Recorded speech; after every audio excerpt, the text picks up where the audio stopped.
Hello बच्चों। यहाँ पे जो है आपका जो क्वेश्चन कहता है वो पढ़ लेते हैं। तो यहाँ पे लिया है, इन विक्टर मेयर्स मेथड 0.2 ग्राम of an organic substance displaces 56 ml of air at STP. Molecular weight of the compound will be. तो यहाँ पे हमें जो है मॉलिक्यूलर वेट निकालना है। और अगर हम यहाँ पे की कंसेप्ट की बात करते हैं तो यहाँ पे हम पहले की कंसेप्ट समझ लेते हैं। यहाँ पे की कंसेप्ट है आपका विक्टर मेयर्स मेथड। ये जो है आपका की कंसेप्ट होगा इस पर्टिकुलर क्वेश्चन। यहाँ पे जो है इस पर्टिकुलर टेस्ट में क्या होता है कि आप जो है जो आपका ऑर्गेनिक सब्सटेंस है, राइट, इसको जो है वॉलेटाइल जो है वेपर में कन्वर्ट किया जाता है, वेपर फॉर्म में कन्वर्ट किया जाता है। और जो है आपका यूज किया जाता है to displace the amount of air, right. और इससे जो है आपका जितना आपका वॉल्यूम वो डिस्प्लेस कर लेता है, राइट, उतने ही वॉल्यूम से जो है हम मेजर आउट करते हैं।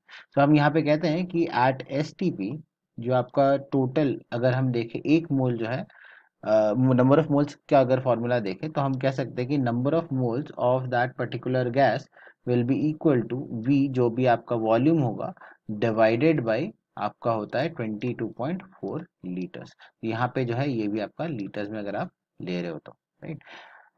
नाउ ये नंबर ऑफ मोल्स जो हमने निकाला है ये जो है आपके इक्वल होगा, जितना भी आपका यहाँ पे एयर डिस्प्लेस हुआ है उतने ही नंबर ऑफ मोल्स क्या होंगे, आपके गैस के होंगे। तो यहाँ पे number of moles of air जो आपके डिस्प्लेस हुए हैं वो आपके number of moles of gas के बराबर होंगे। और ये जो गैस है ये बेसिकली आपका किसका है, ऑर्गेनिक कंपाउंड का गैस है। तो यहाँ पे ये जो है आपका इक्वल होगा, आपका जो वेट होगा ऑर्गेनिक कंपाउंड का जो आपने लिया होगा डिवाइडेड बाई उसका जो है मॉलिक्यूलर वेट, राइट। तो इससे जो है हम लोग मॉलिक्यूलर वेट के डायरेक्टली कैलकुलेट कर सकते हैं। तो यहाँ पे मॉलिक्यूलर वेट आपका जो ऑर्गेनिक कंपाउंड का है वो आ जाएगा, वेट ऑफ ऑर्गेनिक कंपाउंड जो आपका दिया है 0.2।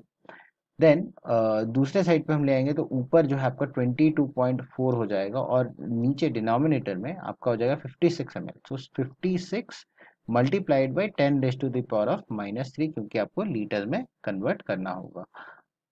वो होगा यहाँ पे आपका इसका वैल्यू आ जाएगा 80 के बराबर, राइट। तो यहाँ पे अगर हमने ऑप्शंस चेक किए तो ऑप्शंस में अगर हम नोटिस करेंगे तो यहाँ क्लोजेस्ट आंसर जो आ रहा है वो है आपका 84 है, राइट।